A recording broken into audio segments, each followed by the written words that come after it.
Hi hello ಎಲ್ಲರಿಗೂ ನಮಸ್ಕಾರ. ನಾನು ನಿಮ್ಮ ಅನಾಮಿಕಾ ಅನು. ಅಭಿವ್ಯಕ್ತಿ ಕಥಾಲೋಕಕ್ಕೆ ಸ್ವಾಗತ. ಉಸಿರಾದ ನೀ ಜೀವಕ್ಕೆ ಕಥೆಯ 18ನೇ ಅಧ್ಯಾಯವನ್ನು ಶುರು ಮಾಡೋಣ. ಪಾಪ ಮಿಸ್ಟರ್ ಚಂದ್ರ, ನನ್ನ ಸ್ಕೂಟಿ ಪಂಚರ್ ಮಾಡಿದ್ದು ಅವರೇ ಅಂತ ತಪ್ಪು ತಿಳಿದು ಅವ್ರ ಮೇಲೆ ಹಿಂದೆ ಮುಂದೆ ಯೋಚಿಸದೆ ಕೈ ಮಾಡಿಬಿಟ್ಟೆ. ಆಮೇಲೆ ವಾಚ್ಮ್ಯಾನ್ ಬಂದು ಹೇಳಿದ ಮೇಲೆ ತಿಳಿದಿದ್ದು. ಅಪಾರ್ಟ್ಮೆಂಟ್ನ ಮತ್ತೊಂದು ಬ್ಲಾಕ್ನ ಮಕ್ಕಳು ಇಲ್ಲಿಗೆ ಬಂದು ಆಟ ಆಡುವಾಗ ಇಂಥ ತರಲೆ ಕೆಲಸಗಳನ್ನು ಮಾಡಿ ಬರೀ ನನ್ನ ಸ್ಕೂಟಿಯಲ್ಲ, ಇದೇ ತರಹ ಸುಮಾರು 20ಕ್ಕೂ ಹೆಚ್ಚು ವೆಹಿಕಲ್ಗಳ ಟೈರ್ ಗಾಳಿ ತೆಗೆದು ನಂತರ ಅವರ ಪೇರೆಂಟ್ಸ್ಗೆಲ್ಲ ಅಪಾರ್ಟ್ಮೆಂಟ್ ಅಸೋಸಿಯೇಷನ್ ಕಡೆಯಿಂದ ವಾರ್ನಿಂಗ್ ಕಳಿಸಿಕೊಡಲಾಗಿದೆ ಅಂತ. ಇಷ್ಟೇ ಅಲ್ಲ, ಅವತ್ತು ಆಸ್ಪತ್ರೆಯಲ್ಲಿ ಸಹ ಚಿಂಟು ಅವರ ಪ್ಲೇಟ್ನಲ್ಲಿ ಇದ್ದ ಮಶ್ರೂಮ್ ತಿಂದ ಅಂತ ಅವ್ರು ಹೇಳಿದ ತಕ್ಷಣ ನಿಮ್ಮ ಗಮನ ಎಲ್ಲಿತ್ತೋ ಅವ್ರ ಮೇಲೆ ಸಿಟ್ಟಾದೆ. ತಾಯಿಯಾಗಿ ಮಗನ ಕಡೆಗೆ ಗಮನ ಕೊಡಬೇಕಾಗಿದ್ದು ನನ್ನ ಕರ್ತವ್ಯ. ಅವ್ರ ಮೇಲೆ ಯಾಕೆ ಕೂಗಾಡಬೇಕಾಗಿತ್ತು ನಾನು? ಇಷ್ಟೆಲ್ಲ ನನ್ನ ಕಡೆಯಿಂದ ತಪ್ಪಾಗಿದ್ರೂ ಸ್ವಲ್ಪನೂ ಬೇಸರ ಮಾಡಿಕೊಳ್ಳದೆ ಇವತ್ತು ಮತ್ತೆ ನನ್ನ ಸಹಾಯಕ್ಕೆ ಬಂದರು ಚಂದ್ರ. ಇಲ್ಲ, ನಾನು ತಪ್ಪು ಮಾಡಿ ಹೀಗೆ ಸುಮ್ಮನೆ ಉಳಿದ್ಬಿಟ್ರೆ ಅದು ನನ್ನ ವ್ಯಕ್ತಿತ್ವಕ್ಕೆ ಮಸಿ ಬಳಿದ ಹಾಗೆ. ನಾಳೆ ಬೆಳಗ್ಗೆನೇ ಅವ್ರ ಬಳಿ ಸಾರಿ ಕೇಳಬೇಕು.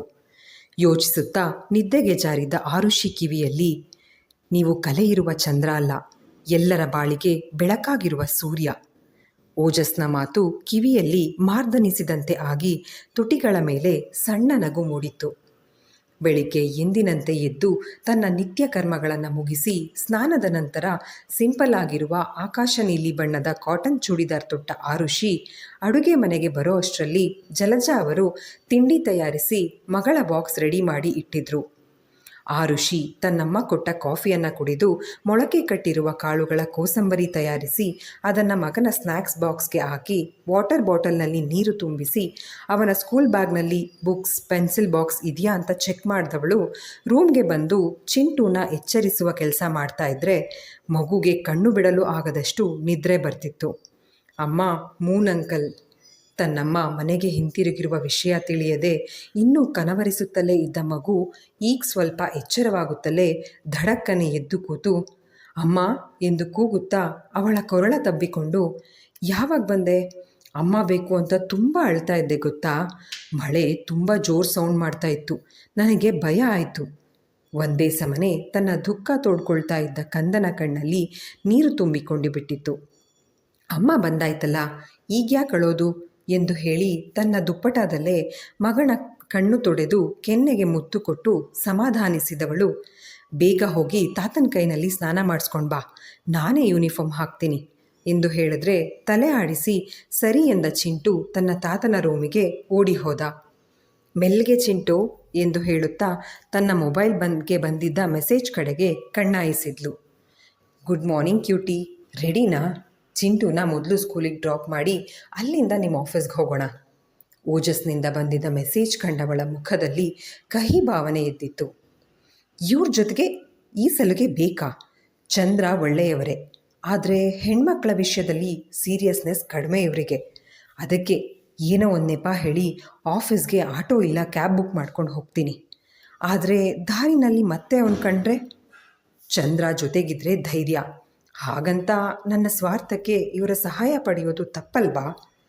ತನ್ನಲ್ಲೇ ಯೋಚಿಸುತ್ತಾ ಇದ್ದವಳು ಮಗನನ್ನು ಸ್ಕೂಲಿಗೆ ಹೋಗಲು ತಯಾರು ಮಾಡಿ ಅವನಿಗೆ ತಿಂಡಿ ತಿನ್ನಿಸಿ ತಾನು ತಿಂದು ಮುಗಿಸಿದ್ಲು. ಮನೆ ಬಾಗಿಲಿಗೆ ಬಂದು ನಿಂತ ಓಜಸ್ಗೆ ಎದುರು ಮಾತಾಡೋಕೆ ಆಗದೆ ವಲ್ಲದ ಮನಸ್ಸಿನಿಂದ ಚಿಂಟುನ ಕರ್ಕೊಂಡು ಅವನೊಟ್ಟಿಗೆ ಹೊರಟಿದ್ಲು. ಮಗ ಆ ಹುಡುಗಿ ಜೊತೆಗೆ ಇಷ್ಟು ಸಲುಗೆ ತೆಗೆದುಕೊಳ್ತಾ ಇರುವುದು ಶಾರದಾ ಅವರ ಮನಸ್ಸಿನಲ್ಲಿದ್ದ ಬೇಸರನ ಹೆಚ್ಚಿಸಿದ್ರೆ, ತಮ್ಮ ಮಗಳ ಕಷ್ಟ ಸುಖಕ್ಕೆ ಜೊತೆಯಾಗಿ ನಿಲ್ಲೋ ಅಂತ ಒಬ್ಬ ಒಳ್ಳೆ ಸ್ನೇಹಿತ ಸಿಕ್ಕ ಅಂತ ಕುಮಾರ್ ಅವರಿಗೆ ಸಮಾಧಾನ ಆಗಿತ್ತು. ಚಿಂಟು ಅಂತೂ ಇಬ್ಬರು ಕೈ ಹಿಡಿದು ಅಮ್ಮ, ಮೂನ್ ಅಂಕಲ್ ಇಬ್ಬರು ತನ್ನನ್ನು ಸ್ಕೂಲ್ಗೆ ಡ್ರಾಪ್ ಮಾಡ್ತಾ ಇದ್ದಾರೆ ಅನ್ನೋ ಖುಷಿನಲ್ಲಿ ಜಿಗಿದು ಹೆಜ್ಜೆ ಹಾಕ್ತಾ ತನ್ನಮ್ಮನ ಕೈಯಲ್ಲಿ ಗದರಿಸಿಕೊಂಡಿದ್ದ. ಚಿಂಟುನ ಸ್ಕೂಲ್ ಬಳಿ ಡ್ರಾಪ್ ಮಾಡಿ ಎಂದಿನಂತೆ ಮಧ್ಯಾಹ್ನ ನಿನ್ನ ಕರ್ಕೊಂಡು ಹೋಗೋದಕ್ಕೆ ತಾತ ಬರ್ತಾರೆ, ಸ್ಕೂಲ್ನಲ್ಲಿ ಎಲ್ಲರ ಜೊತೆನೂ ಫ್ರೆಂಡ್ಲಿ ಆಗಿರು, ತರಲೆ ಮಾಡಬೇಡ ಅಂತ ಬುದ್ಧಿ ಮಾತುಗಳನ್ನು ಹೇಳಿ ಕಳುಹಿಸಿಕೊಟ್ಟ ಆರುಷಿ ಸ್ಕೂಲ್ ಗೇಟ್ ಹೊರಗೆ ಬಂದವಳು ಅಲ್ಲಿಯೇ ಬೈಕ್ಗೆ ಹೊರಗೆ ನಿಂತು ಇವಳಿಗಾಗಿ ಕಾಯುತ್ತಿದ್ದ ಓಜಸ್ ಬಳಿಗೆ ಬಂದು, ನಿಮಗೂ ಕೈ ತುಂಬ ಕೆಲಸಗಳಿರುತ್ತೆ, ಆದರೂ ನನಗೋಸ್ಕರ ನಿಮ್ಮ ಸಮಯನ ವ್ಯಯಿಸ್ತಾ ಇರೋದಕ್ಕೆ ಥ್ಯಾಂಕ್ಸ್. ಆದರೆ ದಿನ ಹೀಗೆ ಅದು ಒಂದು ವಾರ ನಿಮ್ಮ ಟೈಮ್ನ ನನಗೋಸ್ಕರ ವೇಸ್ಟ್ ಮಾಡೋದು ಏನು ಚೆನ್ನಾಗಿರುತ್ತೆ? ಇಲ್ಲಿಂದ ನನ್ನ ಆಫೀಸ್ಗೆ 10 ನಿಮಿಷ ಚಂದ್ರ, ನಾನು ಆಟೋಲಿ ಹೋಗ್ತೀನಿ, ಯು ಪ್ಲೀಸ್ ಕ್ಯಾರಿ ಆನ್ ಎಂದು ಹೇಳಿದ್ರೆ ಗಡಿಯಾರ ನೋಡಿಕೊಂಡು, ಇನ್ನೂ ಈಗ 9 ಗಂಟೆ, ನಾನೆಲ್ಲಿಗೆ ಹೋಗಲಿ ಕ್ಯೂಟಿ, ಬನ್ನಿ ನಿಮ್ಮನ್ನು ಆಫೀಸಿಗೆ ಡ್ರಾಪ್ ಮಾಡಿ ಹಾಗೆ ನನ್ನ ಕೆಲಸ ಮುಗಿಸ್ಕೊಳ್ತೀನಿ ಎಂದು ಹೇಳಿದ. ನಿಟ್ಟುಸಿರು ಬಿಟ್ಟವಳು, ಪ್ಲೀಸ್ ನನ್ನ ಹೀಗೆಲ್ಲ ಕ್ಯೂಟಿ ಅಂತ ಕರಿಬೇಡಿ ಚಂದ್ರ, ನನಗೊಂಥರ ಮುಜುಗರ ಆಗುತ್ತೆ ಎಂದಳು ಆರುಷಿ. ಏನೋ ನೋಡೋ ಕ್ಯೂಟಾಗಿದ್ದೀರಾ ಅಂತ ಹಾಗೆ ಕರೆದೆ. ಹೆಣ್ಣುಮಕ್ಕಳಿಗೆ ಅವರನ್ನು ಪ್ರಶಂಸೆ ಮಾಡಿದ್ರೆ ಖುಷಿಯಾಗುತ್ತೆ ಅಂತ ಹೀಗೆ ಕರಿದಲೋ ಕೇಳ್ಪಟ್ಟಿದ್ದೆ. ಆದರೆ ನಿಮ್ಮ ವಿಷಯದಲ್ಲಿ ಆ ತರ್ಕ ಕೆಲಸ ಮಾಡಲ್ಲ ಅಲ್ವಾ? ನಗುತ್ತಾ ಹೇಳಿ ಬೈಕ್ ಸ್ಟಾರ್ಟ್ ಮಾಡಿದವನ ಹೆಲ್ಮೆಟ್ ಧರಿಸುತ್ತಾ ಆರುಷಿ ಕಡೆಗೆ ನೋಡಿ ಕುಳಿತುಕೊಳ್ಳಿ ಅನ್ನೋ ಹಾಗೆ ಕಣ್ಣಲ್ಲೇ ಸನ್ನೆ ಮಾಡಿದ್ದ. ಇವತ್ತೊಂದಿನ ಡ್ರಾಪ್ ತೆಗೆದುಕೊಂಡು ಬಿಡೋಣ, ನಾಳೆಯಿಂದ ಅವಾಯ್ಡ್ ಮಾಡಿದರೆ ಆಯಿತು ಅಂತ ಮನಸ್ಸಿನಲ್ಲೇ ಹೇಳಿಕೊಂಡು ತಾನು ಬೈಕ್ ಏರಿದ ಆರುಷಿ ಮೊಬೈಲ್ಗೆ ಬಂದ ತನ್ನ ಬಾಸ್ನ ಕಾಲ್ ರಿಸೀವ್ ಮಾಡಿ ಮಾತನಾಡಿದವಳ ಮುಖ ಬಾಡಿತ್ತು. ಕನ್ನಡಿಯಲ್ಲಿ ಇವಳ ಪ್ರತಿಬಿಂಬವ ಆಗಾಗ ನೋಡ್ತಾ ಬೈಕ್ ಚಲಾಯಿಸ್ತಾ ಇದ್ದ ಹುಡುಗನ ಹುಬ್ಬುಗಳು ಇವಳ ಬದಲಾದ ಮುಖಚರ್ಯೆ ಕಂಡು ಬೆಸೆದುಕೊಂಡ್ವು.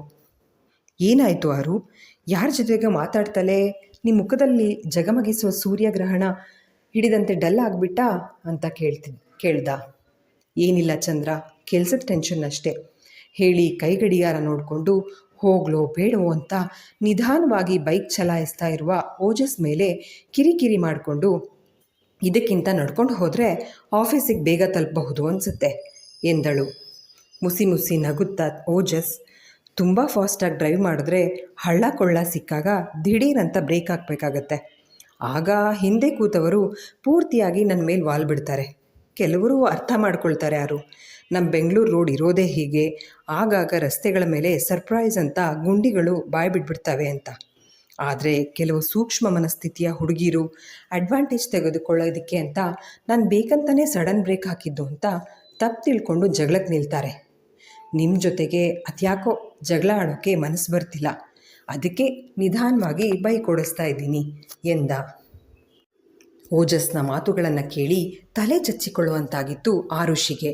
ಒಂದು ಮಾತಿಗೆ 100 ಮಾತನಾಡೋ ಈ ಹುಡುಗನ ಜೊತೆ ಅದು ಹೇಗೆ ಇವನ ಗರ್ಲ್ ಫ್ರೆಂಡ್ಸ್ ಏಗ್ತಾಳೋ ಅಂತ ಅಂದ್ಕೊಂಡು ಮನದಲ್ಲೇ ಗುಣಗುತ್ತಾ ಆಫೀಸ್ ತಲುಪುತ್ತಲೇ ಬೈಕ್ನಿಂದ ಇಳಿಯಲು ಹೋದ ಹುಡುಗಿಯನ್ನು ತಡೆದು, ಸಮಾಧಾನ ಆರು, ಯಾಕಿಷ್ಟು ಅರ್ಜೆಂಟ್ ಎಂದು ಹೇಳಿ ಅವಳ ಆಫೀಸ್ ಒಳಗೆ ಪಾರ್ಕಿಂಗ್ ತನಕ ಹೋಗಿ ಅಲ್ಲಿ ತನ್ನ ಬೈಕ್ ನಿಲ್ಲಿಸಿ ಅವಳ ಜೊತೆಗೆ ಆಫೀಸ್ ಬಿಲ್ಡಿಂಗ್ ಒಳಗೆ ನಡೆದ.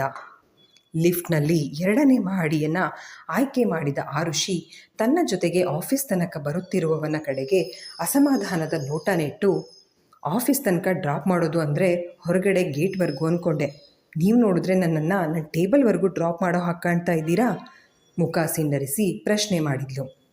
ಅವಳ ಮಾತಿಗೆ ಹೌದು ಅಂತ ತಲೆ ಆಡಿಸ್ತಾ ಅವಳ ಅತಿ ಸನಿಹಕ್ಕೆ ಬಂದವನು, ನಿಮ್ಮನ್ನು ಬಿಟ್ಟು ಆಚೀಚೆ ಹೋಗೋಕ್ಕೆ ಮನಸ್ಸು ಬರ್ತಾ ಇಲ್ಲ ಆರು, ಅದಕ್ಕೆ ನಾನೀಗ ಮಾಡ್ತಾ ಇರೋ ಕೆಲಸ ಬಿಟ್ಟು ಇನ್ಮೇಲೆ ನಿಮ್ಮ ಜೊತೆಗೆ ನಿಮ್ಮ ಆಫೀಸ್ನಲ್ಲೇ ನಿಮ್ಮನ್ನು ನೋಡ್ಕೊಂಡಿದ್ಬಿಡೋಣ ಅಂತ ತೀರ್ಮಾನ ಮಾಡಿದ್ದೀನಿ ಎಂದು ಹೇಳಿ ಉಕ್ಕಿ ಬರುತ್ತಿದ್ದ ನಗುವನ್ನು ಕಷ್ಟಪಟ್ಟು ತಡೆ ಹಿಡ್ಕೊಳ್ತಾ ಇದ್ದರೆ ಆರುಷಿ ಅವನನ್ನೇ ಕೆಕ್ಕರಿಸ್ಕೊಂಡು ನೋಡಿ, ಬರೀ ಇದೇ ಆಯಿತು ಗುಣಗ್ತಾ ತನ್ನ ಆಫೀಸ್ ಒಳಗೆ ನಡೆದ್ಲು.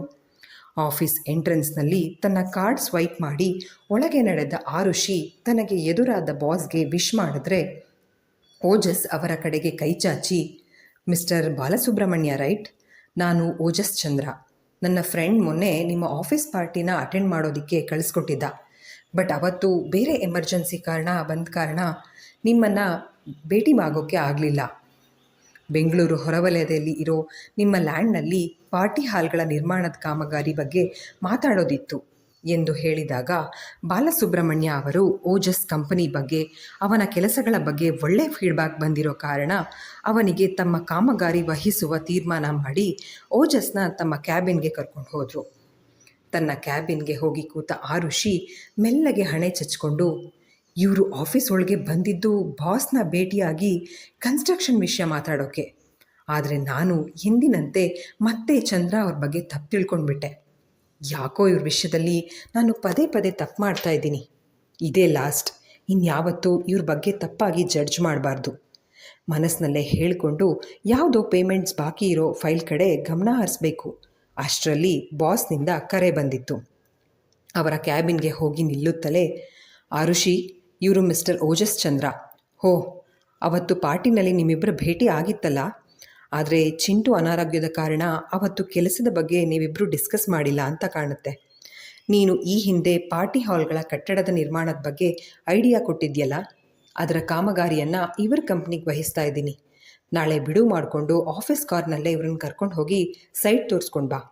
ಮಿಸ್ಟರ್ ಓಜಸ್, ನೀವು ಪ್ಲ್ಯಾನ್ ಡ್ರಾಫ್ಟ್ ಹಾಗೆ ಬಜೆಟ್ ಎಷ್ಟಾಗುತ್ತೆ ಅಂತ ಹೇಳಿದ್ರೆ ಕೆಲಸ ಯಾವಾಗಿಂದ ಸ್ಟಾರ್ಟ್ ಮಾಡಬಹುದು ಅನ್ನೋದನ್ನು ಡಿಸೈಡ್ ಮಾಡಬಹುದು.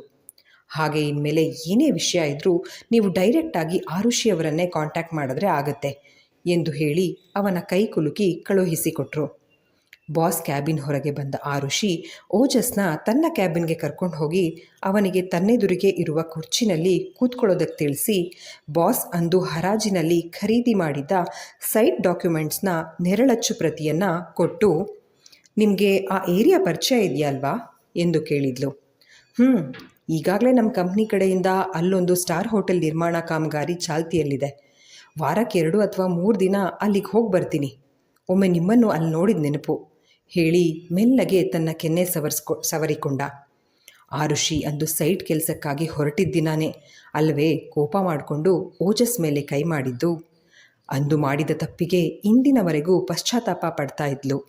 ಅವನ ಎದುರಿಗೆ ಅಪರಾಧಿ ಭಾವದಲ್ಲಿ ತಲೆ ತಗ್ಗಿಸಿ ಕೂತವಳು, ಐ ಆಮ್ ರಿಯಲಿ ಸಾರಿ ಚಂದ್ರ. ಕೋಪದ ಕೈಗೆ ಬುದ್ಧಿ ಕೊಟ್ಟು ದುಡುಕಿ ತುಂಬ ದೊಡ್ಡ ತಪ್ಪು ಮಾಡಿಬಿಟ್ಟೆ. ಅಂದಿನ ನನ್ನ ತಪ್ಪಿಗೆ ನೀವು ಯಾವ ಶಿಕ್ಷೆ ಕೊಟ್ಟರೂ ಸರಿ, ಅನುಭವಿಸ್ತೀನಿ ಅಂತ ಹೇಳಿದ್ಲು. ತಲೆ ತಗ್ಗಿಸಿ ತನ್ನೆದುರಿಗೆ ಕುಳಿತಿರುವ ಹುಡುಗಿ ಇಂದು ಹೆಚ್ಚೇ ಮುದ್ದಾಗಿ ಕಾಣಿಸ್ತಿದ್ಲು.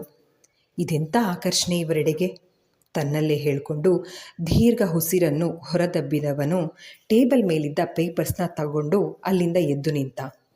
ನಿಮ್ಮ ತಪ್ಪಿಗೆ ಖಂಡಿತ ಶಿಕ್ಷೆ ಕೊಡ್ತೀನಿ, ಆದರೆ ಈಗ ಸ್ವಲ್ಪ ಕೆಲಸ ಇದೆ. ನನ್ನ ಆಫೀಸ್ಗೆ ಹೋಗಬೇಕು. ಇವತ್ತು ಸಂಜೆ ನಮ್ಮ ಅಪಾರ್ಟ್ಮೆಂಟ್ ಕ್ಲಬ್ ಹೌಸ್ನಲ್ಲಿ ಸಿಗ್ತೀರಾ? ಸ್ನೂಕರ್ ಇಲ್ಲ ಚೆಸ್ ಆಡ್ತಾ ನಿಮ್ಗೆ ಯಾವ ಶಿಕ್ಷೆ ಕೊಡೋದು ಅಂತ ಡಿಸೈಡ್ ಮಾಡ್ತೀನಿ ಎಂದು ಹೇಳಿದ್ರೆ ಅವನ ಮಾತಿಗೆ ತಲೆ ಆಡಿಸಿ ಒಪ್ಪಿಗೆ ಸೂಚಿಸಿದ್ಲು ಆರುಷಿ.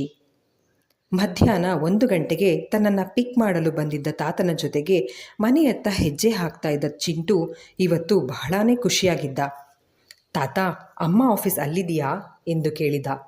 ನಗುತ್ತಾ ಕುಮಾರ್ ಅವರು, ಹ್ಞೂ ಚಿಂಟು, ದಿನ ಅಮ್ಮ ಆಫೀಸ್ನಲ್ಲೇ ತಾನೇ ಇರ್ತಾಳೆ, ಇದೇನಿವತ್ತು ಹೊಸದಾಗಿ ಕೇಳ್ತಾ ಇದ್ದೀಯಾ ಎಂದು ಕೇಳಿದ್ರೆ ಅವರ ತುಂಟ ಮೊಮ್ಮಗ, ಅಮ್ಮ ಮನೇಲಿಲ್ಲ ಅಲ್ಲ, ಅಮ್ಮಂಗೆ ನಾನು ಗ್ರೀಟಿಂಗ್ ಕಾರ್ಡ್ ಮಾಡಬೇಕು, ಅದಕ್ಕೆ ಕೇಳಿದೆ ಎಂದು ಹೇಳಿದ. ಅಮ್ಮನಿಗೆ ಯಾಕೆ ಗ್ರೀಟಿಂಗ್ ಕಾರ್ಡ್ ಅಂತ ಕೇಳಿದ್ರೆ ಎತ್ತಿಕೋ ಎನ್ನುವಂತೆ ಅವರತ್ತ ಕೈ ಚಾಚಿದ. ಅಬ್ಬಾ, ಇಷ್ಟು ದೂರ ನಡೆದಿದ್ದಕ್ಕೆ ಈ ಪುಟ್ಟ ಮರಿಗೆ ಕಾಲು ನೋವು ಬಂತಾ ಎಂದು ಕೇಳಿದ್ರೆ ಉದ್ದುದ್ದಕ್ಕೂ ತಲೆ ಆಡಿಸಿ ಹ್ಞೂ ಅಂದ. ನನಗೆ ವಾಕ್ ಮಾಡೋಕ್ಕೆ ಇಷ್ಟ ಇಲ್ಲ, ಪ್ಲೀಸ್ ಸೈಕಲ್ ಕೊಡಿಸು ತಾತ ಎಂದು ಕೇಳಿದ. ಅಪಾರ್ಟ್ಮೆಂಟ್ನಲ್ಲಿ ಇವನ ವಯಸ್ಸಿನ ಮಕ್ಕಳು ಪುಟ್ಟ ಎಲೆಕ್ಟ್ರಿಕ್ ಬೈಕ್, ಕಾರ್ ಅಥವಾ ಸೈಡ್ ಸಪೋರ್ಟ್ ವೀಲ್ಸ್ ಇರುವ ಸೈಕಲ್ಗಳನ್ನು ಓಡಿಸೋದನ್ನು ಕಂಡಿದ್ದ ಅವನು. ಮೊದಲೆಲ್ಲ ಅವರನ್ನು ಬೆರಗು ಕಣ್ಣಿನಿಂದ ನೋಡ್ತಾ ಇದ್ದ ಅಷ್ಟೆ. ಆದರೆ ಈಗ ಇವನಿಗೂ ಅಂಥದ್ದೇ ಸೈಕಲ್ ಬೇಕು ಅನ್ನೋ ಆಸೆಯಾಗಿದೆ. ಆದರೆ ತಾತನ ಬಳಿ ಪೀಟಿಕೆ ಹಾಕ್ತಾ ಇದ್ದರೆ ಅವರು ಅಮ್ಮನ ಬಳಿ ಪರ್ಮಿಷನ್ ತಗೊಂಡು ಆಮೇಲೆ ಕೊಡಿಸ್ತೀನಿ ಅಂತ ಹೇಳಿದರು. ಅಮ್ಮಂಗೆ ನಾನೇ ಕೇಳ್ತೀನಿ ತಾತ, ಗ್ರೀಟಿಂಗ್ ಕಾರ್ಡ್ ಕೊಡುವಾಗ ಅಮ್ಮ ಸೈಕಲ್ ಬೇಕು ಅಂತೀನಿ. ಸಾರು ಹಾಗೆ ಮಾಡೋದು ಅಂತೆ ಕಣ್ಣನ್ನು ಪಿಳಿ ಮಾಡುತ್ತಾ ಹೇಳಿದ. ಓಹೋ, ನಿನ್ನ ಫ್ರೆಂಡ್ ಸಾರಾ ಏನಾದರೂ ಬೇಕಾದರೆ ಅವರಮ್ಮನಿಗೆ ಗ್ರೀಟಿಂಗ್ ಬರೆದು ಕೊಡ್ತಾಳಾ ಅಂತ ಕೇಳಿದ್ರೆ ಅಡ್ಡಡ್ಡ ತಲೆಯಾಡಿಸಿ ಇಲ್ಲ ಅಂದ ಚಿಂಟು. ಇಲ್ಲಿಗೆ ಈ ಸಂಚಿಕೆ ಮುಕ್ತಾಯವಾಯಿತು. ಸಂಚಿಕೆ ನಿಮ್ಮೆಲ್ಲರಿಗೂ ಇಷ್ಟವಾಗಿದೆ ಅಂತ ಭಾವಿಸ್ತೇನೆ. ದಯವಿಟ್ಟು ನಿಮ್ಮ ಅನಿಸಿಕೆ ಅಭಿಪ್ರಾಯಗಳನ್ನು ಕಮೆಂಟ್ ಸೆಕ್ಷನ್ನಲ್ಲಿ ಹಂಚ್ಕೊಳ್ಳೋದನ್ನು ಮರಿಬೇಡಿ. ಧನ್ಯವಾದಗಳು.